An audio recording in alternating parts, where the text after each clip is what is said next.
This video is for the Honda CRF300L and Rally, the Gear Spindle Shaft replacement. Firstly, I need to make this very clear that this work was carried out on one of my own rallies due to the following issue. The gear selector allowed easy gear changes upwards all the way to 6th gear. However, a problem was found, which only was sometimes, that when you attempt to gear downwards, the gear shifter would not move and it felt like it was solidly stuck. When lifting the shifter up slightly with your foot, it would release and then allow you to gear down. A temporary fix was to try and grab the gear selector and give it a hard pull or jerk outwards. Then the gears would engage up and down without any problems. This seemed to indicate some component failure, possibly the selector spring. However, I decided to tackle the work myself and see whether I could solve the problem. A note here is that this bike was purchased after the previous owner had a fall, and the actual crash or engine bars had a component fail which twisted against the gear shifter, forcing it inwards, and could well have been the cause of the problem we experience. The main reason therefore for compiling this information, as well as recording a short video of the removal of the gear shift spindle, is to provide a visual help to anyone that might need to do a similar repair or replace of the spindle unit. And this is without removing the complete clutch assembly unit, which is what everybody seems to think that you need to do. It's important to know at this stage that the Honda workshop service manual was instrumental in assisting me, as I am not technically a Honda mechanic. However, you have the total sketches and breakdown with the torque settings that are needed for reassembly afterwards.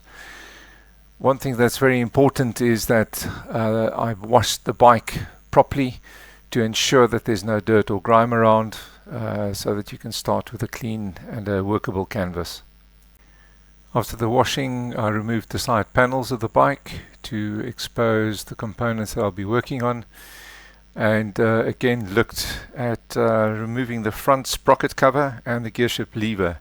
This exposed the selector shaft, and using some paraffin we then cleaned that as well to ensure that that was clean by the time it gets pulled all the way through the casing. You don't want any muck or dirt on there to pass through the engine. So this is the selector side, which is obviously quite dirty. I've taken all the other components off, so now it's just a time. I just need to clean this whole section.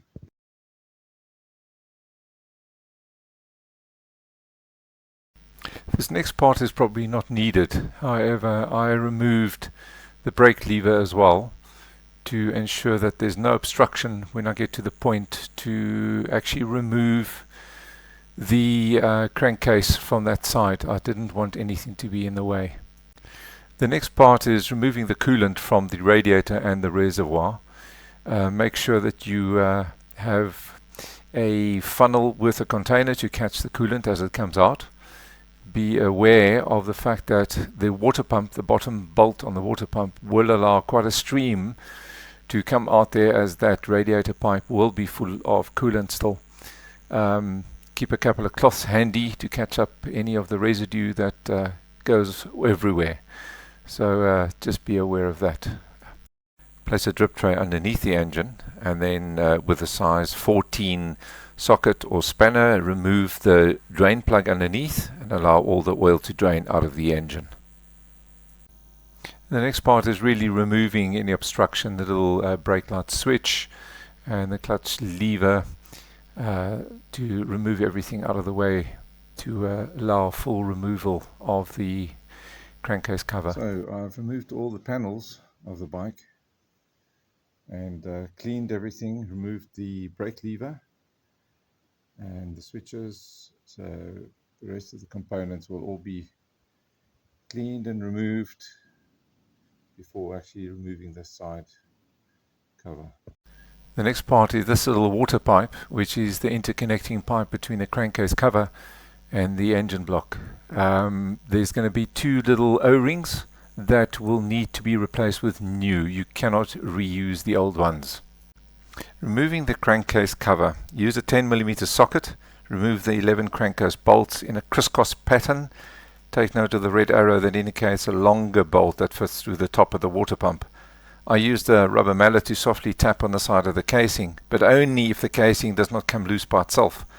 Slowly pull the cover towards you, taking care not to twist or swivel the cover as you move it.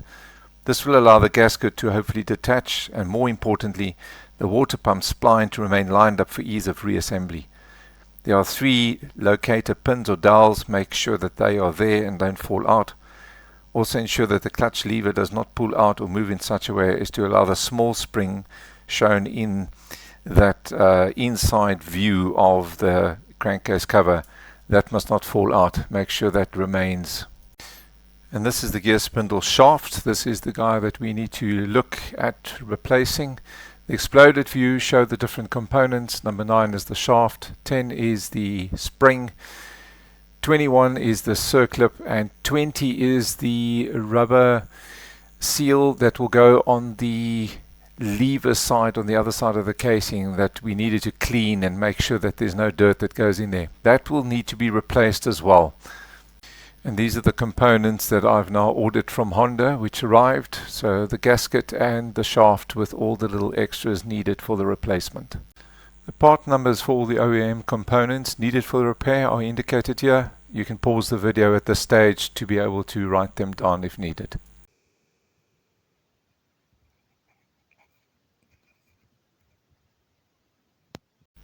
And that's the little culprit hiding behind the clutch basket. Okay, this is a recording. I'm hoping that this is going to explain exactly what I'm doing. This is to replace the gear lever spindle if there's a problem with the gear selector, and you have to replace the whole shaft in the engine. Most of the information seems to indicate that you have to remove, this is your clutch basket, that you have to remove this whole part to be able to get this little shaft, which sits underneath the bottom here, to come out and to come past the clutch basket.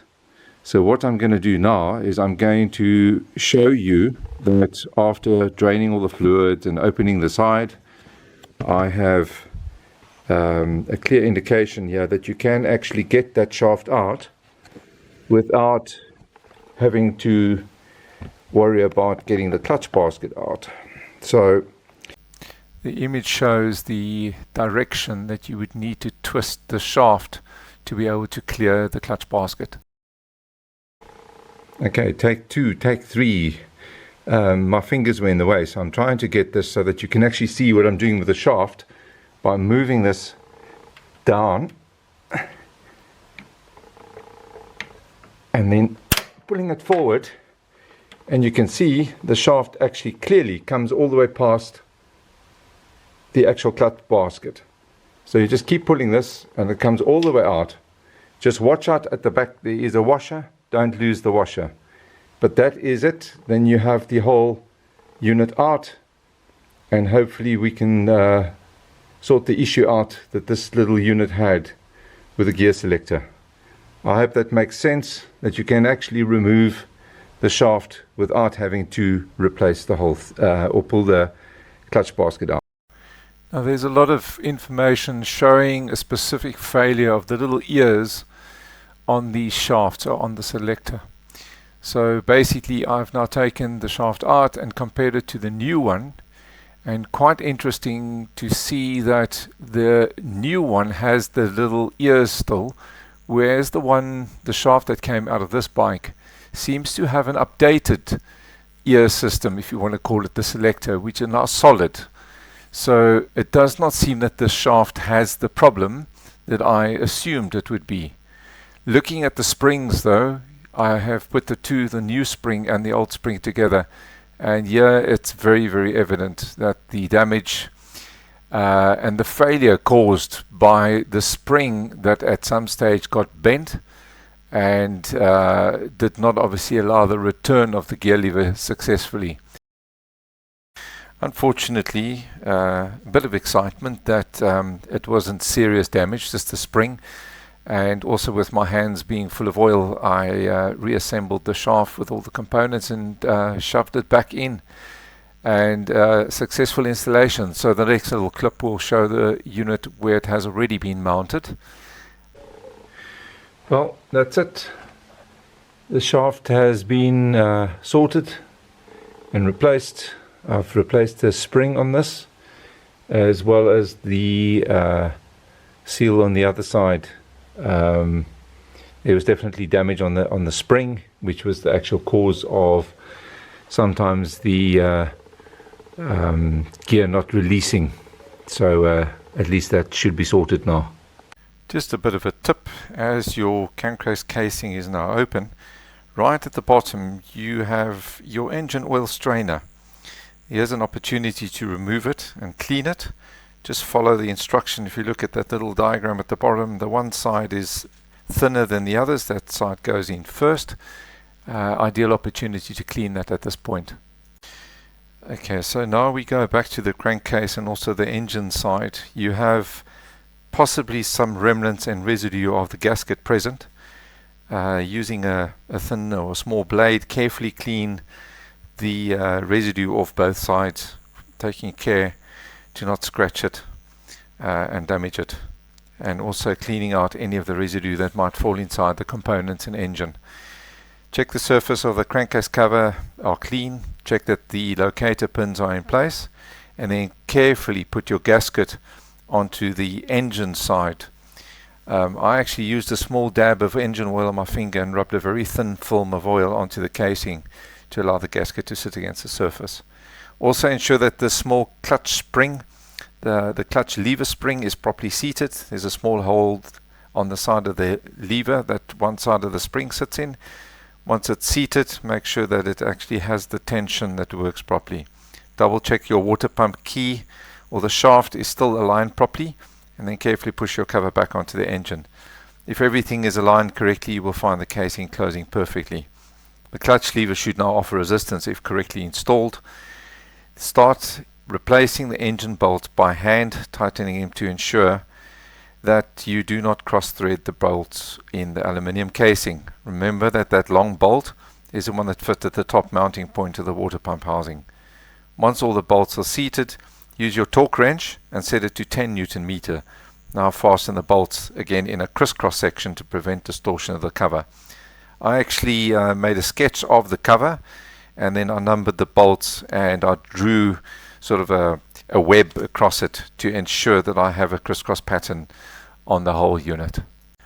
Next is the coolant interconnecting pipe. You need 2 new O-rings there. Reassemble those and then tighten your bolts to 10 Newton meters. Also, don't forget that you have to put your drain plug into the bottom, put a new crush washer on and tighten that to 24 Newton meters. A new magnetic drain plug was used in this installation. Honda recommends that we use the 10W30 oil. I use the Motul 5100 10W40 due to our hot climate. I also estimated 1.8 liters would be used. I used the oil level check glass on the side of the engine to make sure that I don't overfill it. Make sure that you can hold the bike straight up to ensure that you don't overfill the bike.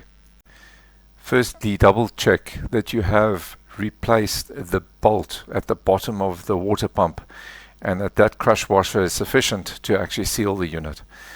Make sure that you've reconnected the radiator hose onto the water pump, and also make sure that you've tightened the hose clamp. On the reservoir side, refit the bottom hose that was removed to drain the coolant.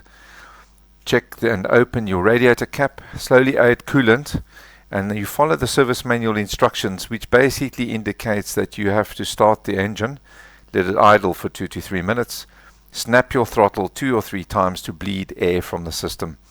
Stop the engine and add coolant up to the filler neck. Replace your radiator cap, and then also replace the reserve tank cap. Check that the coolant level is below or near the lower level. Then add the recommended coolant to the upper level line. If you haven't done it yet, replace the front sprocket cover. Your gear shift lever can now be reinstalled, and line up your spine to your desired riding height. Place a drop of medium strength thread locker like blue Loctite on the pinch bolt. before installing, and tighten the pinch pole to 10 Newton meters using a torque wrench. If you have removed the brake lever when you did the installation, then obviously reassemble and fit that as well. Make sure all the components that you have been placed back into the engine. Just check around, no spare loose components or bolts that were forgotten, and then slowly reinstall all your body panels to complete the assembly. I did a quick test ride on the bike afterwards and found that she's happy and the work has been done correctly.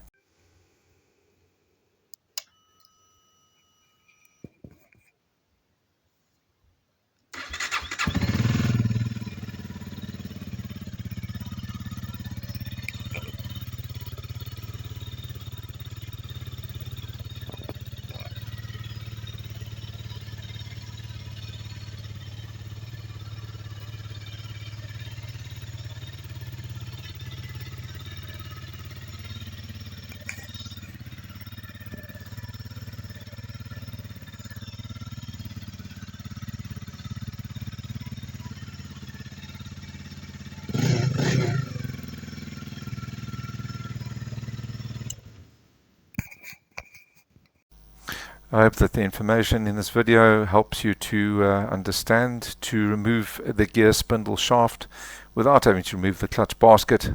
Easy job, and thanks for watching the video.